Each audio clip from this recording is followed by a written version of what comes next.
Hello, how's everybody doing today? This is Rich Harshaw with Monopolize Your Marketplace. We're here for our members-only tactical marketing webinar. We're going to cover radio strategies today. This is Radio Month. If you have not been following the blog postings, we're, I think, about 5 postings in, and I'm covering all different facets of radio advertising this month. But for the MYM Insider members, I thought I would do a radio-only webinar to give you perhaps a little bit more insight than even the blog postings would give you. So, of course, there's going to be overlap type of information between this and what I'm covering in the blog. But this is, again, because it's more of a live venue, there's more flexibility to get into more detail on things. So with that said, we've got a lot to cover today, so I'm going to just jump right in and start rolling on this stuff. This is actually part 1 of a 2-part webinar, and we're going to cover other parts later on, probably, I'm not sure if it's going to be May or June, but it will be coming up pretty soon. So, whoops. Let me make sure I got my technology right. Here's what we're going to cover. We're going to cover why radio is a good bet, farming strategies, how to do it, how to buy it, how to create the messaging, growing your presence, radio research and buying strategies. Those will be coming up today and or on the next webinar. So let's just jump right in. 3 steps to powerful marketing. This is Monopolize Your Marketplace 101. Really, really basic stuff, but it sets the foundation for why radio is important, okay? So obviously you've got to have something good to say, good inside reality, okay? Why should prospects buy from you? Why do your customers like you? You have to say it well. This is the production part of your identity, getting past platitudes, writing marketing in a way that inspires action. And then number 3 is saying it often, breaking through the clutter, helping John Smith realize that he wants what you need and sell. Wants and needs what you sell, and then pounding John Smith in a nice way. And we're going to focus today a lot on this issue, number 3, saying it often, okay? Not going to focus so much on number 1 and number 2. Those are other issues for another day. This is more of just getting through the clutter, and radio is a fantastic way to do that, and I'm going to build a pretty strong case for that as we go through this today. Positioning your company for the sale when John Smith does buy. And the foundational concept behind all of this is real simple. You've got prospects that do not need what you sell today, so therefore your direct marketing efforts may not capture as many people as you'd like. But if we can get to them now, and over time, we're going to nurture them and get them to understand who we are, how we're different, why we're better, and make them want to do business with us when that need arrives, okay? So it really comes down to hunting versus farming. Hunting, of course, is looking for food that you can eat today because you're hungry today.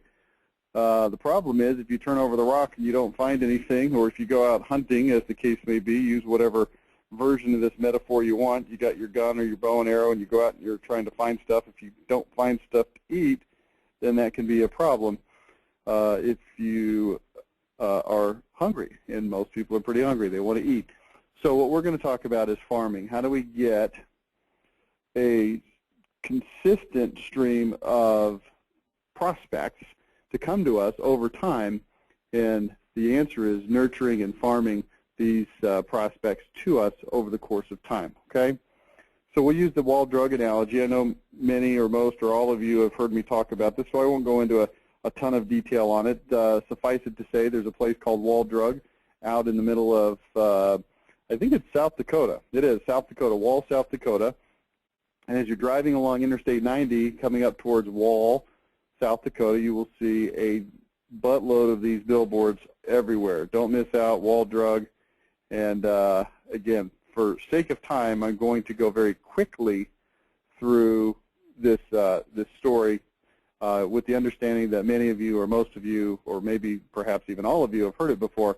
But the idea is I saw all these billboards for Wall Drug, all kinds of different things it was promoting, and there are literally hundreds and hundreds of these billboards along the freeway, as you can see on your screen, out in the middle of nowhere. And the idea here is they're trying to make people want to stop at Wall Drug, okay? Obviously, that's the case. So here's the key thing that we've got to keep in mind on this. There's definitely a correlation between frequency and quantity of message and people's likelihood to respond, okay? In the case of Wall Drug, I estimate that there are about 100 billboards in a 50-mile stretch between Rapid City, South Dakota and Wall, South Dakota.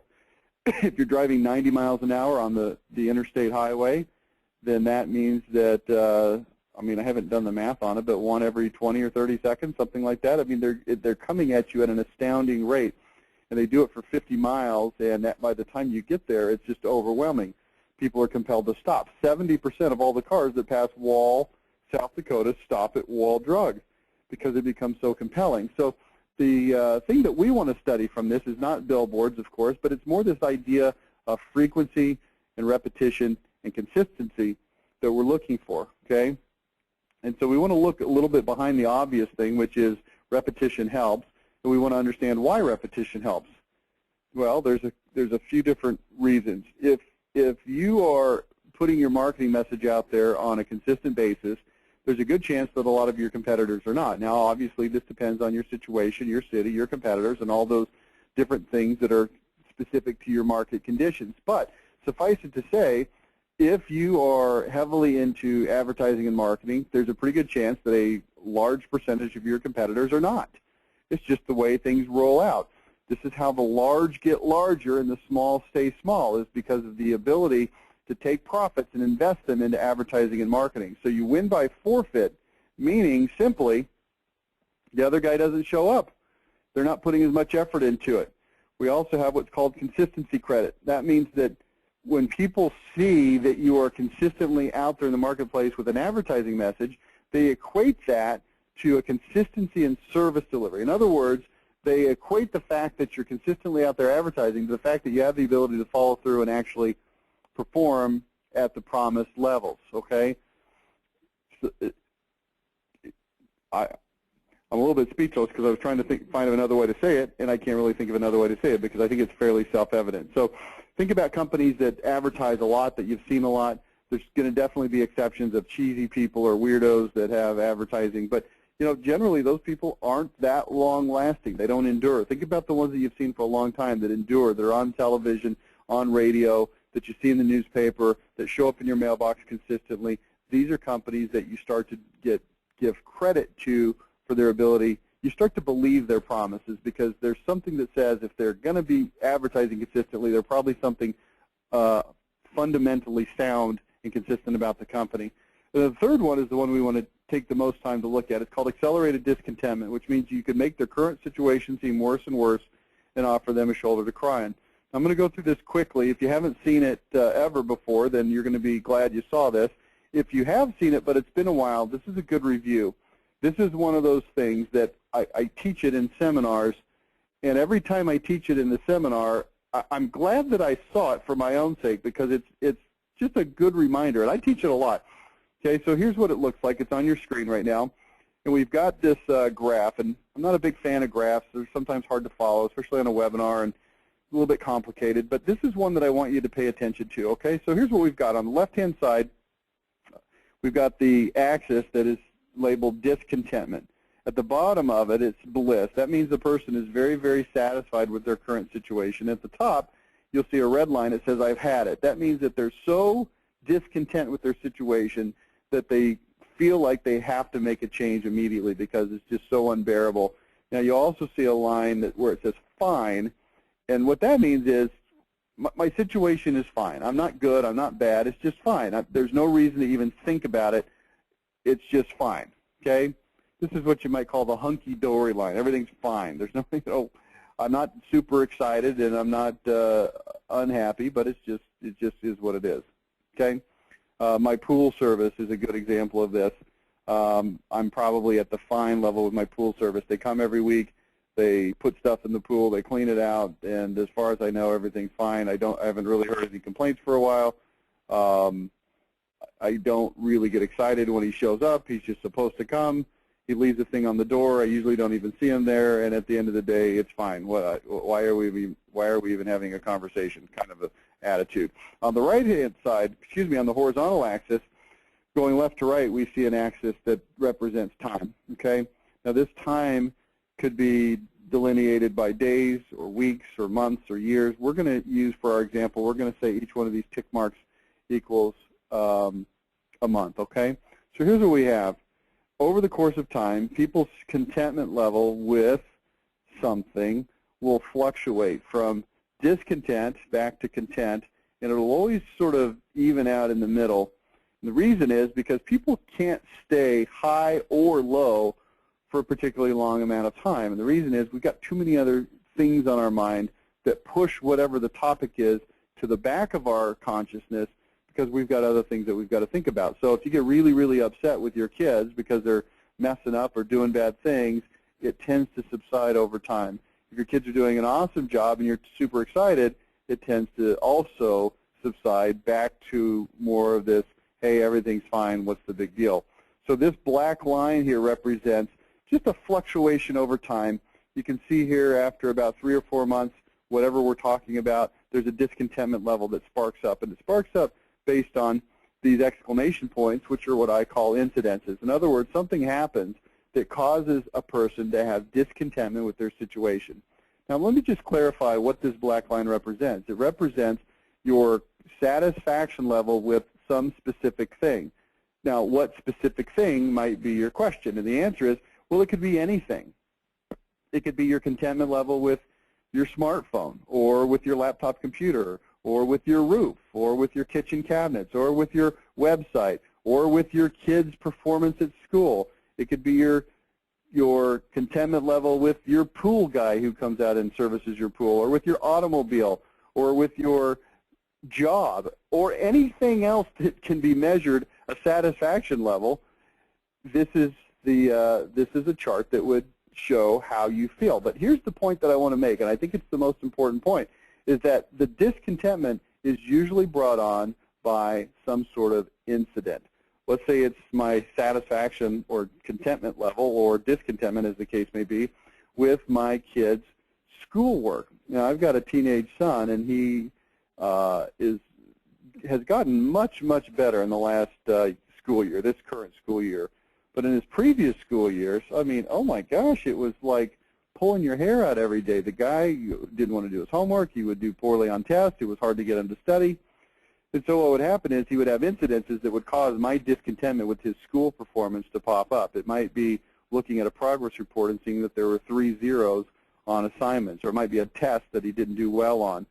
At the end of the year, it got to the point where he had to make something like a 95 or above on the last 2 tests, including the final, and get all of his homework turned in for the last 4 weeks, or he was going to fail for the year. So my discontentment level got really, really high, and we buckled down, and we look at the top. I've had it. We did something about it. So, and you're probably listening to that story saying, well, geez, didn't you do something about it before? And the answer is yes. But it reached the fever pitch of the level 10, I've had it, something's got to change immediately, or there's going to be immediate destruction. That's what kicked in. Now, from your standpoint as a marketer, and most of you on this call are home improvement companies. I see we got James Freeze on here. How you doing? Hopefully Canada's treating you well with the weather, and I know that you've got a pet store. So, you know, there's others on here besides just strictly the remodelers. But for the most part, we got a bunch of remodelers on here, and you've got to look at this in terms of people's contentment with whatever it is you sell, whether it be the windows or siding or roofing. James, in your case, it would be their satisfaction level with their pet's food, okay? And, you know, we had a conversation about this when you came out to training. We talked about how I have a golden retriever, and generally the golden retriever is a good health, but then she's got problems with her ears, she's got problems with her paws, she's got problems with gastrointestinal issues, and they don't happen all the time. It's not chronic every single day, but things pop up, and that's what these incidences are. Now, here's what we're going to do. We're going to put some triangles at the bottom of this chart that are going to represent your marketing efforts to the prospect, okay? Your marketing efforts to the prospect. Now, each triangle represents a single point of touch. It could be a radio ad. It could be a magazine ad that you put out there, or anything else. And you'll notice that in this particular case, I have a high level of consistency, but my frequency really isn't that high. My frequency is about 1 time per month. So this might be something like a magazine article, right? Once per month, magazine comes out, they see my ad. So from a frequency standpoint, not that frequent. From a consistency standpoint, you can see that pretty much every month, month in and month out, I'm touching them. Now here's what happens, is it shifts their discontentment curve up a little bit. It's a little teeny bit on the left-hand side of the curve, and that's because they've only had a short amount of exposure to me. When that first incident occurs on the left-hand side, originally it registered at about a 3-level discontentment incident. Okay, it was something that caused me discontent, but not super bad discontent, but nevertheless discontent. And you'll see that the pink line, now that I've communicated with them 1, 2, 3, 4 months in a row, it's gone up a little bit. I'm a little bit more aware. I'm a little bit more acute and dialed into this problem, so that because of your marketing, because of the marketing messages represented by pink, I'm a little bit more aware, and it makes me a little bit more discontent with my situation than I otherwise would be. Now, you'll notice as it moves to the right, the pink line gets farther apart from the black line, which signals to us that over time, the person becomes increasingly discontented because as a result of the marketing message that I've been putting into their brain, okay? Now, here's what we want to do. This is the real key. Well, first, one thing I want to point out. Notice that on the third incident, which is about 3/4 of the way right here on the right-hand side of this screen, what originally registered as about a level 5 discontentment incident now is about a 6 or a 7, maybe even an 8. But the 10 level, it didn't really change. I didn't get them to a 10. In other words, I didn't get them to take action any sooner than I otherwise would have. By the way, we're coming right back to radio on this. You're probably sitting there going, well, what does it have to do with the radio? And it's fixing to get there, okay? Here's the point, though. I have not pushed them to take action any sooner. However, I have made great strides in this environment, because now when they do decide to change, they do hit that level 10 discontentment, there's a pretty good chance that based on the, in this case, 2.5 years of consistent messaging to them, they know who I am, they know how I'm different, they know what they can expect when they do business with me, because I've put the effort into a consistent communication with them. But let's up the ante. Now we take the green triangles, and I don't want you to look at this as a literal transposition where I say, okay, I've got, for every one pink triangle, I now have 3 or 4 green triangles. The idea here is just that's as many green triangles as I could put without just jamming them all together into just a blurred solid line. So here's what I'm trying to communicate is this is a consistency is still there, but also I've greatly increased the frequency. And this is going to represent radio as we go through the rest of this presentation. But let's take a look at what happens now. What happens now is I much more rapidly increase the discontentment that the person has. Why? Because now when this level 3, black line, incident occurs, instead of being a level 3 or maybe a 3.5 like the pink, I've now had, who knows, 4 full months of high frequency, consistent communication with them. Their dial-in level to that problem is so much higher because of that messaging that their discontentment now registers at about a level 5. It's higher. And the second incident registers not at a level 2, a minor inconvenience. It registers at a 6. And now when they hit the number 3 discontentment, I'm clear up here at a 10. So I've accomplished actually pushing them to a level 10 sooner, in this case by about 8 months on this chart, than they would have if they would have not had my messaging, okay? And the likelihood that they come to me for that solution is extremely high because I've invested a tremendous amount of time, effort, and ostensibly money into that relationship to communicate my identity, who I am, how I'm different, why I'm better, what they can expect when they do business with me. So this is a graphic representation of why it works. Now, I want you to take a snapshot of this, maybe do a print screen or something like that right now, so you can refer to it later, because this is going to become critical as we go through the discussion of radio. In fact, I am going to do a quick print screen here so that I can pull this back over as we go through this discussion. I've got this little tool that allows me to copy stuff, and I'm going to copy that. All right, and I'm going to pull that over to my other screen. Let's see if this is going to work. Hopefully this will work. And I'm going to show that to you a little bit later because we're going to need it. All right, so let's talk about farming. Mass media, we're talking about broadcast media, mass media. Well, there's two kinds of mass media, broadcast and print. Broadcast includes radio, TV. Print would be things like newspaper, magazines, and so forth, okay?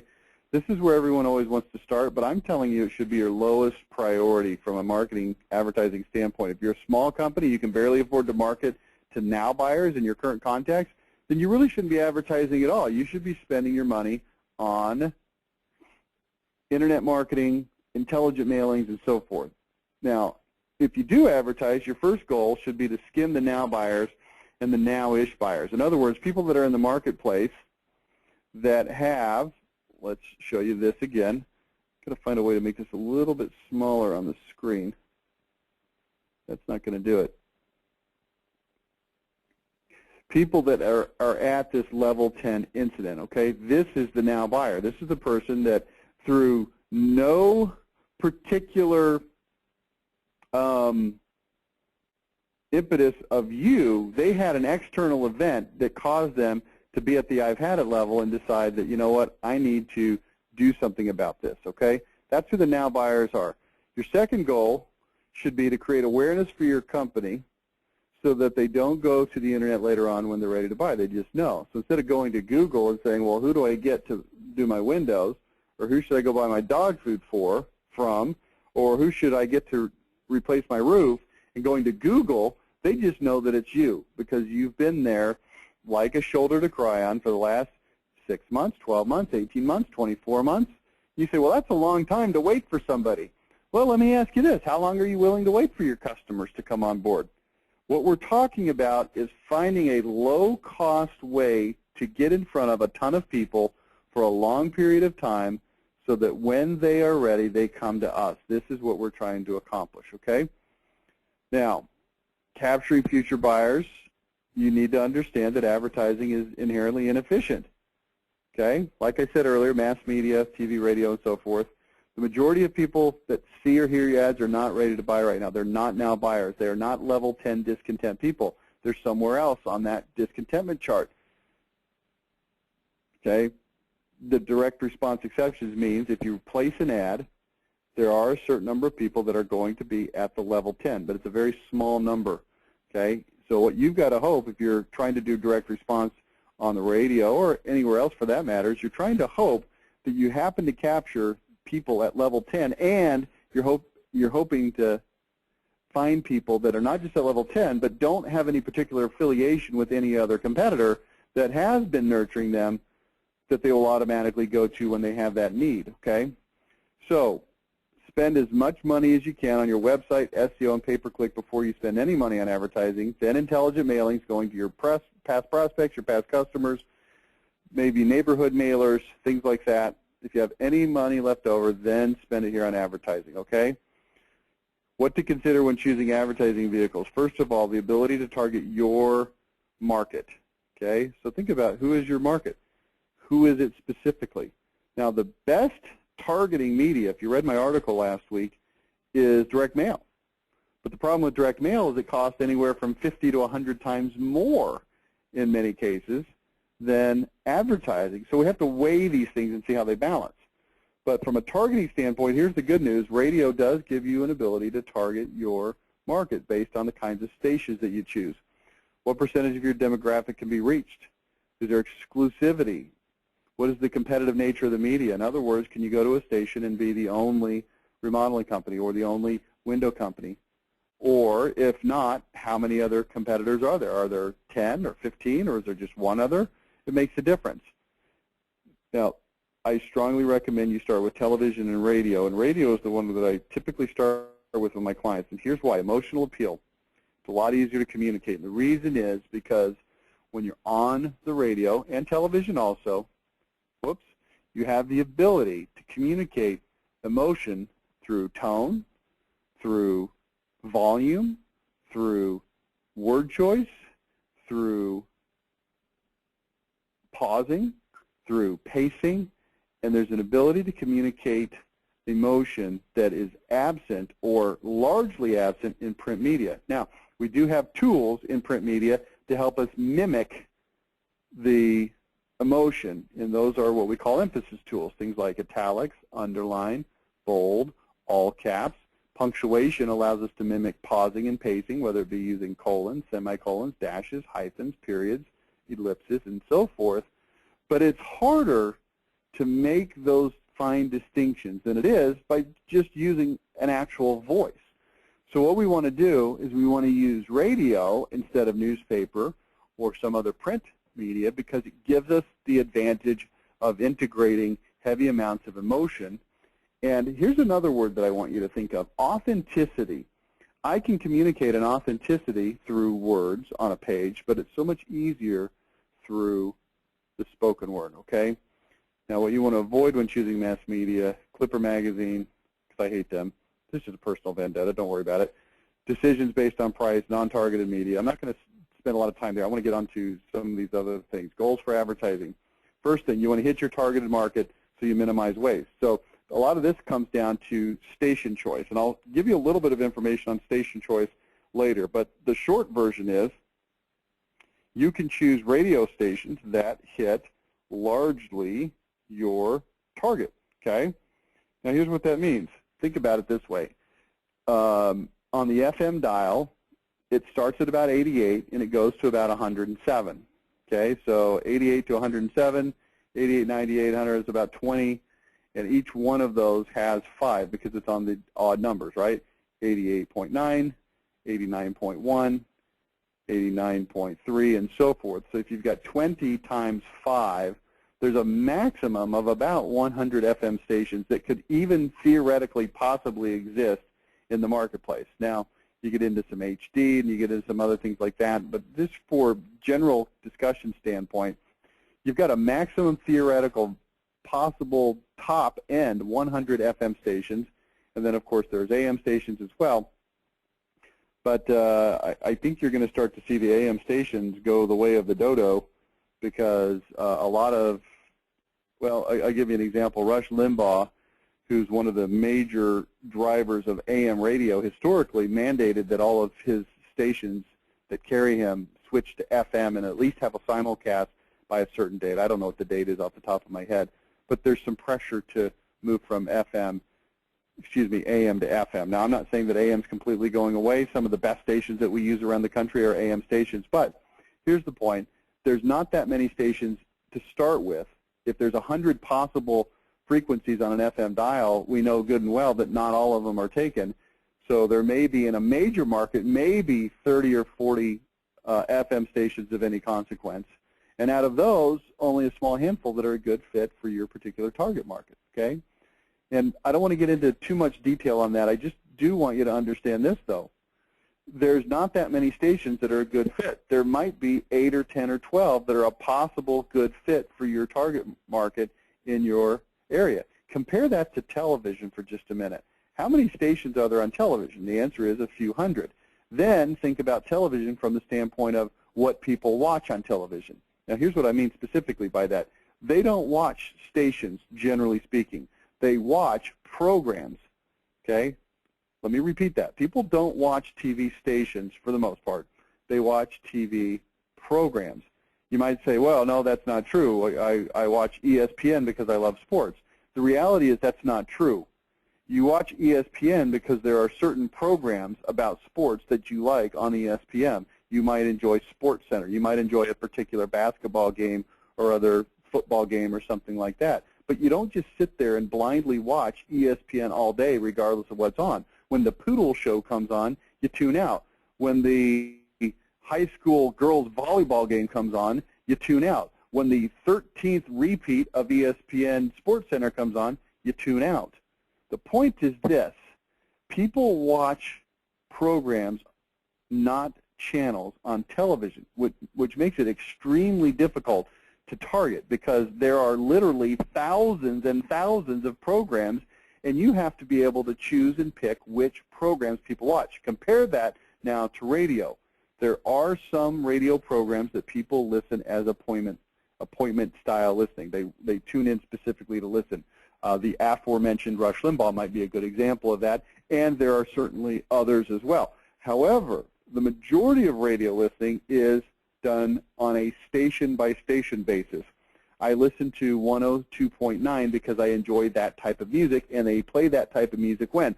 All day long, right? They don't switch the format at 4 o'clock and make it big band 40s era music all of a sudden. It's adult contemporary music all day, all night, every day, all month, every day of the year. And it makes it a lot easier to target, okay? This is a key element of radio that I want you to be extraordinarily clear on. Now, here's what else we're looking for in our goals for advertising. Consistency of contacts to an individual. It's easy to get caught up in the idea of mass media and think, well, I'm reaching, 5,000 people or 20,000 people or 50,000 people, or if you're on the Super Bowl, 100 million people, whatever it is. But the reality is what we want to be doing is we want to be talking to individuals. We don't really want to talk to 5,000 people. Now, the fact that there are 5,000 individuals is good, and the more individuals, the better. And, of course, we want to make sure we maximize our cost ratio to number of people we're talking to. We'll talk about that in a minute. But we want to look at this as speaking to an individual. If you go back to our accelerated discontentment, okay, here's what's interesting.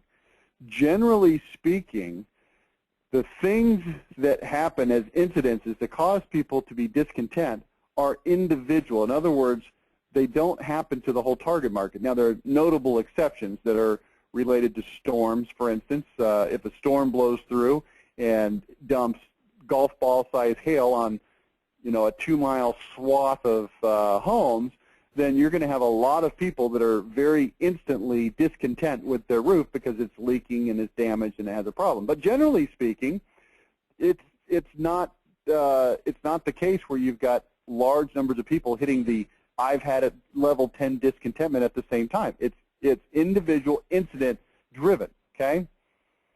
So that being said, whoops, get out of here. We want to talk to individuals because here's what we know. Individuals are at different places on the accelerated discontentment line, and we know that we want to talk to them and we want them to understand who we are, how we're different, why we're better, so that when they have their own personal situations that cause them to want to take action, that we are there to fill that void for them, okay? So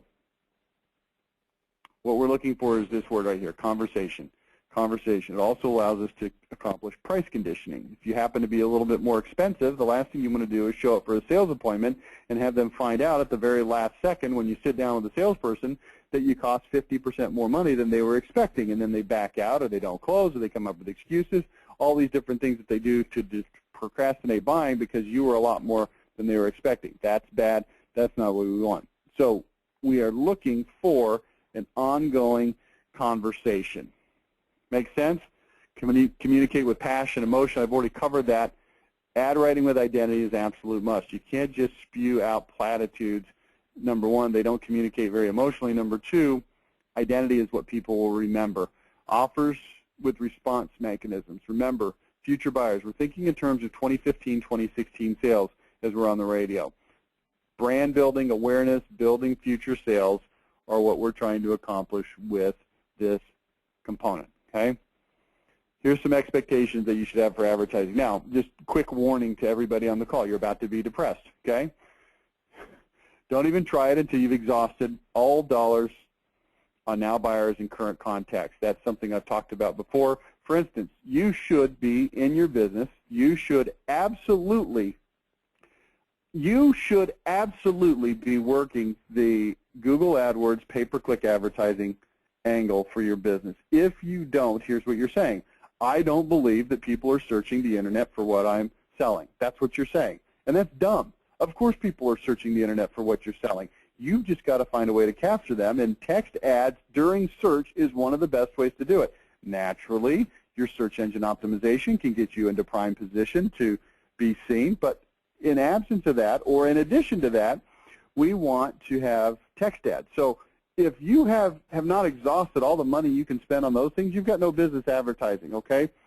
Now, at first, when you do advertise, expect to spend somewhere between 20 to 35% of sales on advertising. This is the part that's depressing.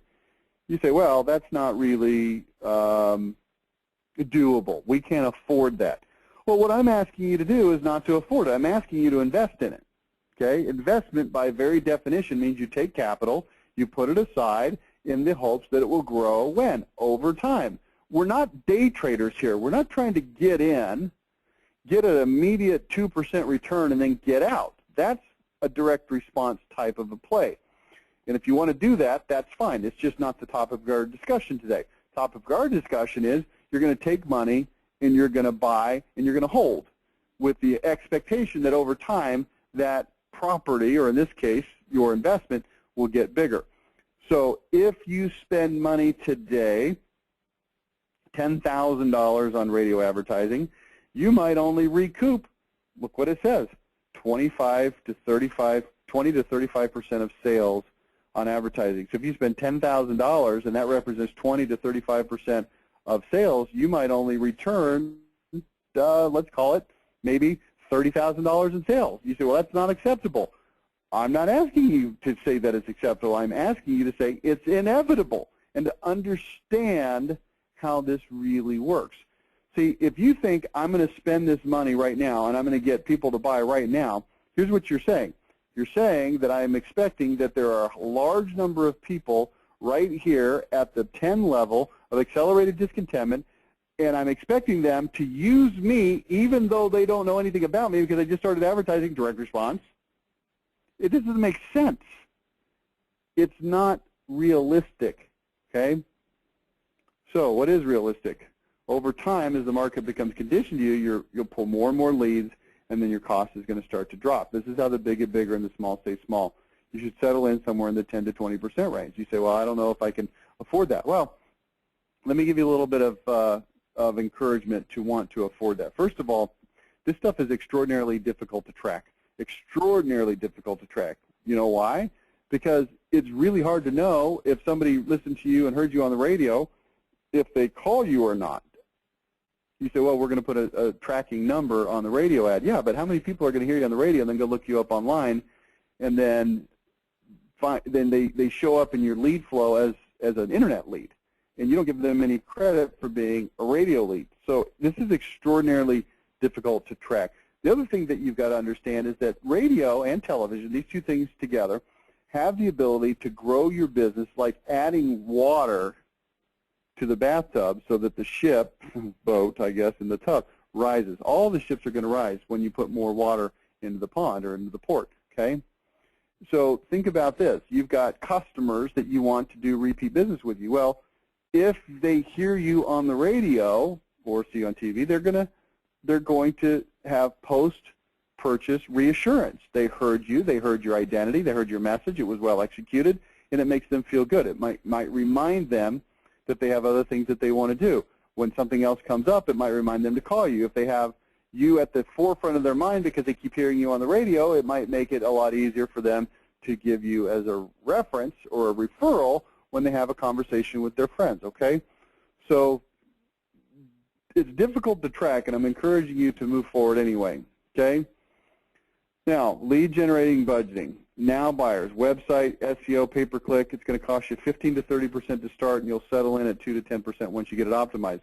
Your current contacts, it's going to cost you 15 to 30% to start, and you'll settle in at 5 to 15% once you get it optimized. Advertising, mass media, 20 to 35% to start, and then settle in somewhere in the 10 to 20% after investing for a while. This is what we're gunning for, okay? So let's talk specifically about radio.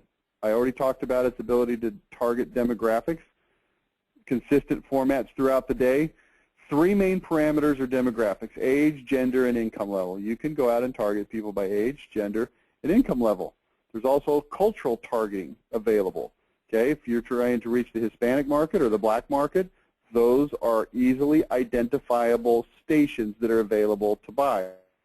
You say, well, I don't know if that's politically correct to say that. I don't know if it is or not. I'm just saying that in Dallas, some of the biggest radio stations are Hispanic, Spanish-speaking stations, and what they call urban stations that cater to the black market. If you don't like that, then I don't know what to tell you. It's just a statement of fact.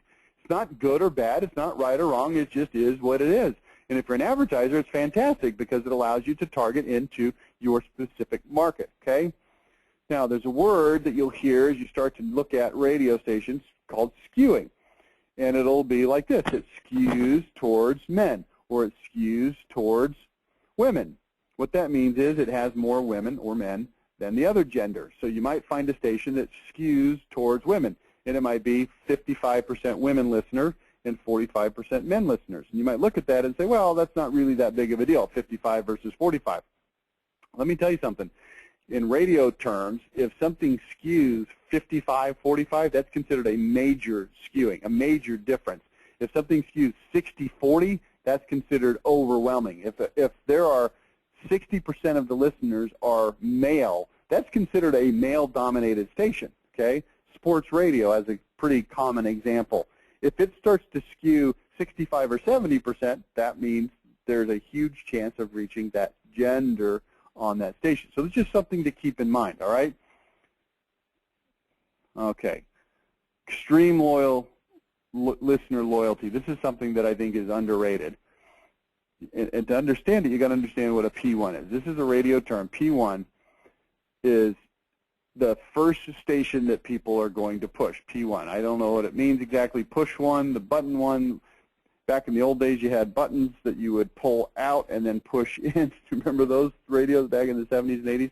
You'd have to literally pull out the little button and then push it in to set the station. Now everything, of course, is digital.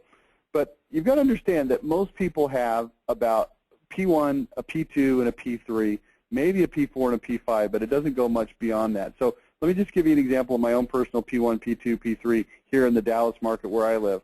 My P1 is a station called The Ticket. It's sports radio. And I will listen to that station probably about 50% of the time that I'm listening to any radio station, okay? Now, this is not a comment on how much total time do I spend listening to the radio. This is only a comment on, of the time I do spend listening to the radio, what stations am I likely to be tuned to? So P1 is The Ticket. P2 is ESPN Radio. It's a competitive sports radio station. I listen to that about 25% of the time. And a lot of times I'll just flip during commercials, okay? The Ticket goes to commercial, I'll flip to ESPN and see what they've got going on. P3 is Jack FM, music station, plays music from the 70s, 80s, and 90s. P4 is Mix 102.9. This is adult contemporary. It's more contemporary modern music. I'll listen to that typically when I'm in the car with my kids or my wife because that's the station they enjoy. I don't really ever listen to it myself when I'm alone. P5, Classic Rock Lone Star. This is a classic rock station. The music they play is a little bit older. It skews older than I'm interested in, but I do find some songs I like on there from time to time. So this is what the breakdown is. And here's what you've got to understand.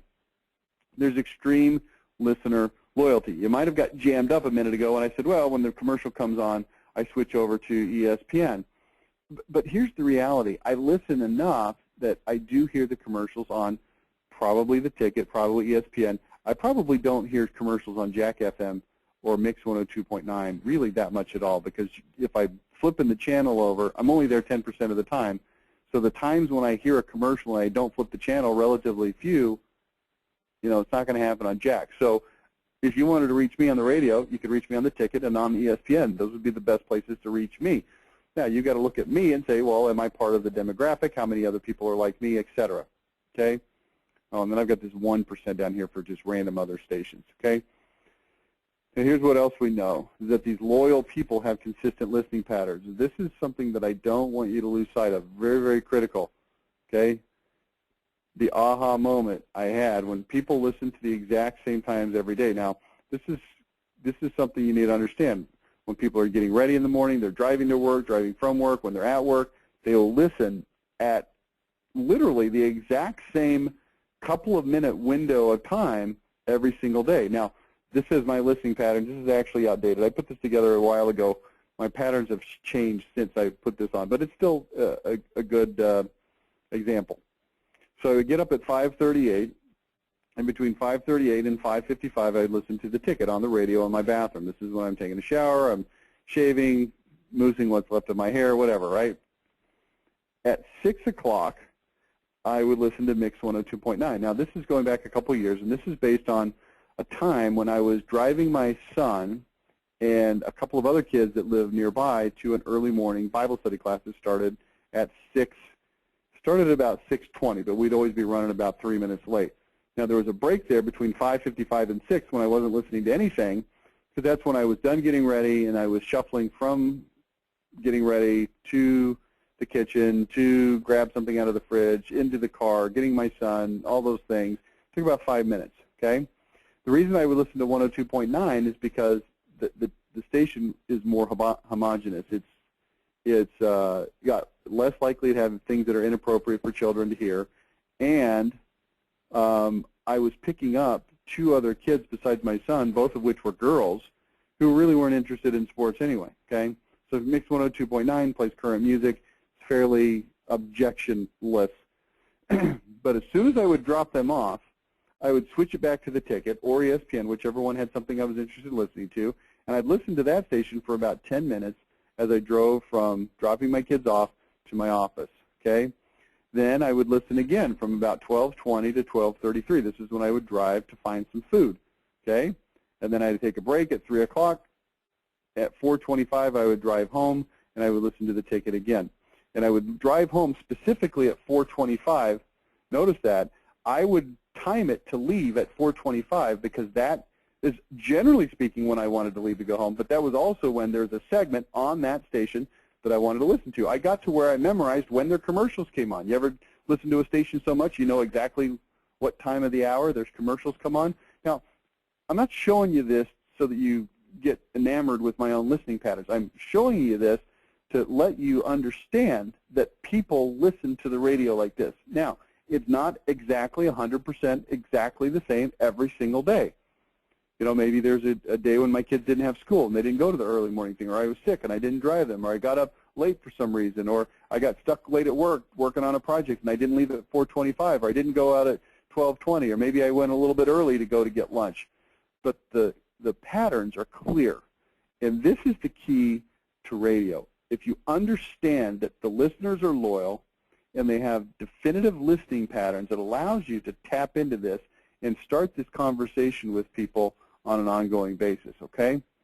What we want to do is create a strategy where we own the station. It's a long-term strategy to bring a steady stream of well-qualified, eager buyers for the next 20 years.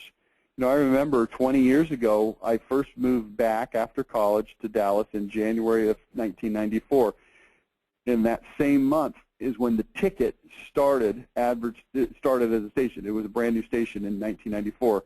20 years later, it's one of the top stations in the market for men my age. It's the #1 station by a long margin, okay? And think about this. What if a company would have started advertising on that station 20 years ago, and still today, beyond that station, they would own every guy that's my general age and gender, okay, obviously, and they would own them. And you know what? There's companies that have done it. I'll tell you one of them is a company called Mean Green Foundation Repair, okay? This is a company that I've heard advertised on that station. I don't know if they go literally back the full 20 years, but it's at least close. And I've heard them on there over and over. Now, I've never had a foundation problem. I've never needed to call them, but they're there waiting for me to be discontent. And I promise you, if I needed foundation repair, I know exactly where to go. Mean Green Foundation Repair. I know it because I've heard it for 20 years. I don't know any other foundation repair companies by name, none. You can start small with this strategy. You have to commit to the strategy, though. It's farming, okay? It's not hunting, it's farming. Now, let's go through an exercise here. Determine what percentage of the targeted market is in the market for what you sell. Here's some questions. What percentage of homes will buy what you sell in a given year? How many people buy what you sell on average every how many years? So how often do people buy whatever it is you sell? Let's take a look. Moving is an example. People move every 7 years. That's 14.29% per year. That's 1.2% per month. That's 3.5% who will move in the next 3 months. That means that 3.5 out of every 100 people listening to your ad right now will be moving in the next 3 months. Now, this may or may not be 100% true because we know that there's seasonal issues with moving. More people tend to move in the summer than they do during the school year. There's a spike during the Christmas break.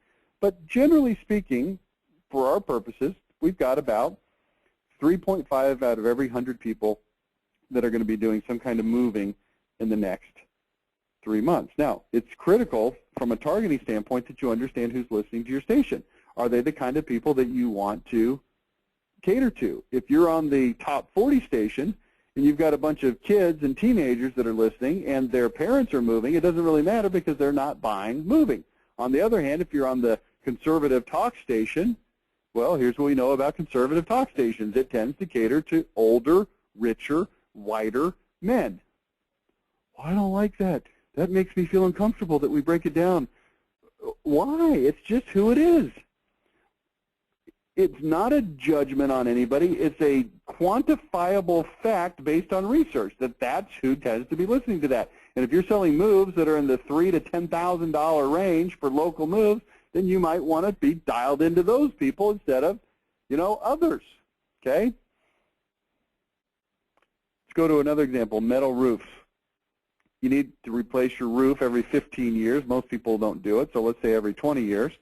That's 5% per year, almost 0.5% per month. The average sale is $25,000. Think about it. In car insurance, let's say that people change their car insurance company every 10 years. That means about 1% per month. If you get a new customer, if they stay with you for 10 years, how much is that worth? Something to think about. This is probably true, and this is why you see so many dollars being spent by Geico and Progressive and Esurance and all these companies, billions of dollars, because they understand these numbers. That's why they're on your TV and on your radio constantly, because they understand these numbers, okay? If you own a small insurance company and you're competing against Geico, it doesn't change those numbers. It just changes your ability to reach those people because you're too small to have the money to reach them, okay? Let's look at a hunting attempt. Now, this is what we don't want to do on radio. You buy a 1-week run of radio on a top 5 station. You pay $2,000 to $5,000. You buy rotator spots because they're the cheapest. Those are ones that will run between certain times as designated by the station. Maybe it's between 6 a.m. and 6 p.m., or maybe it's between 5 a.m. and 7 p.m., or whatever it is that you agree on with the station. They will sell you rotators for the cheapest because it gives them the most flexibility to put the spots when they want, okay? The spots run randomly during the preset time, like I just said. And let's say you get a 3.0 frequency, which means that the average listener hears your spot 3 times during that week. 3.0 is the best case scenario. Okay? Here's the probable results. Most people who hear your ad right now won't need what you sell right now. Okay? Your reticular activator is working against you. I'm not going to get into that whole discussion of what the reticular activator is and what that means. If you're an old-time MYM devotee, you'll know what that means. Most of the people who hear your ad will never have heard of you before, okay? So you go on there, you're a moving company, you go on the radio and you say, hey, we're XYZ Moving. And most people, we've already determined that about 1.5% are going to need to move this month, 3.5% during the next couple months. But even those that do need to move, they don't know you. And so they're not familiar with you, so they're not comfortable necessarily calling you. Okay? You'll skim the most urgent buyers, and here I go again. I'm going to bring my accelerated discontentment. The people that are right here at level 10, those are the people who are even possibly going to call you. Okay? You might get a few future buyers if you have a good information offer. Hopefully you'll hit your ratios. Next week everyone will have forgotten about you. Now let's take the same scenario and flip it into a farming strategy. You create a budget of somewhere between $1,000 to $3,000 a month. You commit to this budget for a year, okay? Skew to the lower side of the budget if you're scared. If you're nervous that it won't work or that you don't have the cash, then do $1,000. I don't care how much you spend. I just care that you commit to it. The more you commit, the bigger your dollars. The longer you're willing to commit, the better rate you're going to get, okay? Go to the stations that are rated lower but still reach your demographic. The reason is you're going to get a better value. Just because they're lower rated doesn't mean their listeners aren't just as loyal, okay? Don't confuse popular with where you need to be. I'm not saying you don't want to be on popular stations. I'm saying you can find stations that are lower ranked, but understand their listeners are still loyal. They still love that station. It just happens to be a less popular station. But you can reach that same person who does like that station over and over and over again, okay? Now, we're going to talk about how to find stations a little bit later. Probably not today because we're running out of time. Oftentimes, lower-rated stations would be disproportionately inexpensive. For instance, if Station A has 10,000 listeners, the spots are $150 each. That's $15 CPM, cost per 1,000, M being the Roman numeral for 1,000. In radio parlance, that's called CPM. $15 cost per 1,000. 10,000 listeners, $150, $15 cost per 1,000. Station B only has 2,000 listeners, so the spots are only $20 each, which is a $10 cost per 1,000. So you actually have a 50% savings on a cost per 1,000 basis by being on the less popular station. But here's what we know. Those 2,000 listeners, they're going to be loyal, okay? So what you want to do is buy as many spots as you can afford in a 30 or 60 or 120-minute window. So you don't want to buy the whole day, and the reason is because the guy listening in the afternoon may not be the guy listening in the morning. So you want to catch those people. I say start with morning. Depends on the station, but as a general rule of thumb, you can start in the morning and buy the exact same window every single day. Weekdays only. Do not get involved in buying weekend radio. People's schedules and habits and routines get all out of whack on the weekends, despite what the radio sales rep will tell you. If your budget allows for more than 3 spots in a 30-minute window, expand the window to 45 minutes or 60 minutes, okay? Does this make sense?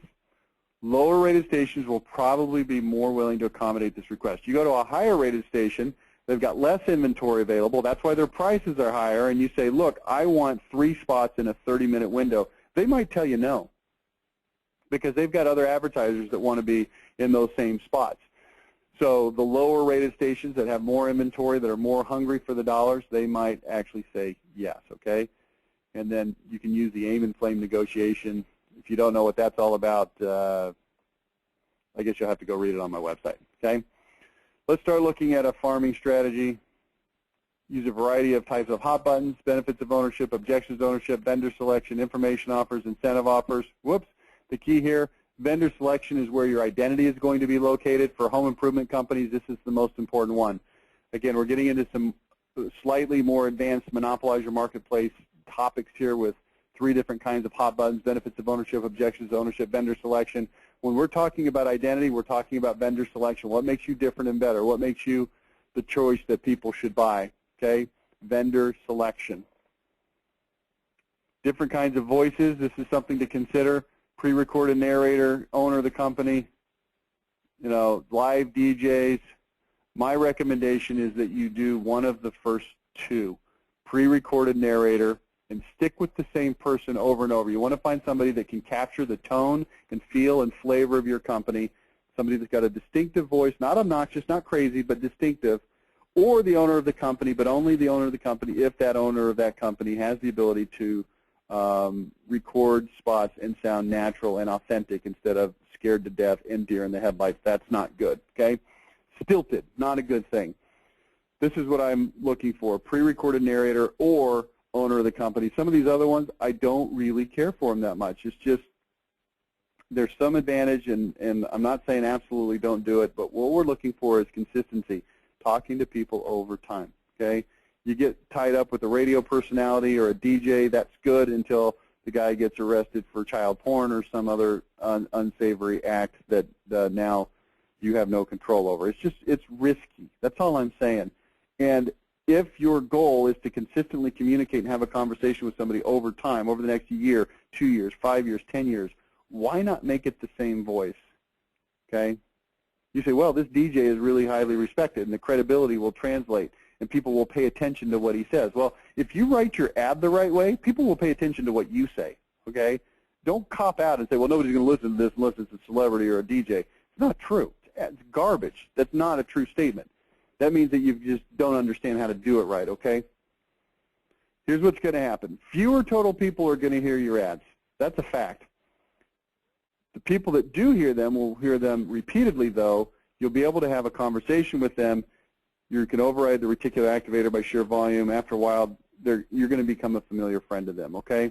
Let's run some numbers. 2,000 people that listen to the segment, what percentage of them need what you sell right now? What percentage will need what you sell in the next 6 months? By the time 1 month has passed, the majority of people will recognize your name. By the time 3 months pass, the majority of them will know why you are the best option because they will have heard you over and over again. Out of the 2,000 listeners during 6 months, 7% will be moving. You know, and these are some numbers that I pulled. Is it worth $6,000 to $30,000? That's $1,000 to $5,000 a month to have a personal conversation with those 2,000 people every day for 6 full months. I want you to think about that. This is a really, really interesting question. Would you pay $6,000 to $30,000 to have a personal conversation with these people every day for 6 full months?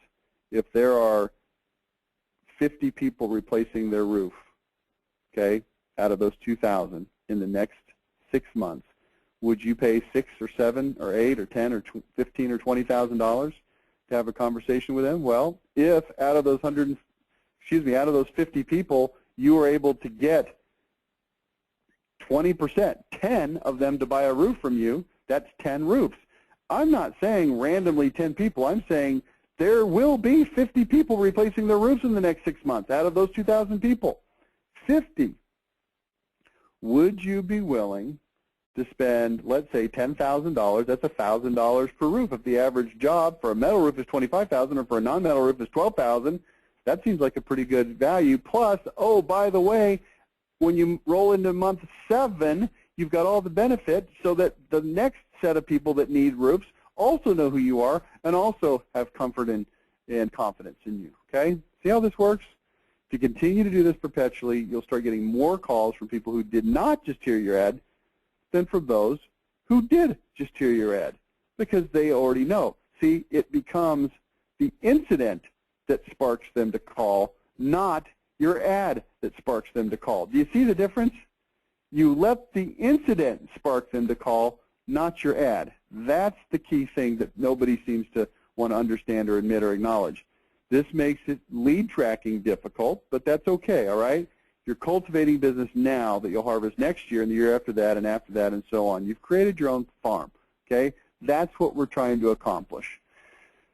So that being said, we've reached the top of the hour, so I think we're going to pause here. We'll come back and continue our discussion of radio on a different tactical marketing webinar in the next month or two. So keep your eyes peeled for that. But for now, I'd like to encourage you to explore this. Talk to us about it. Talk to yourself about it. Talk to somebody about it. But don't just do nothing, okay? That's it for today. I appreciate you being with me, and we'll be back with you next week. We've got our we've got our Tuesday morning ad clinic next Tuesday. Yep, and then the week after that is our Contractor Business Accelerator call. So we'll talk to you then. Thanks so much. Bye now.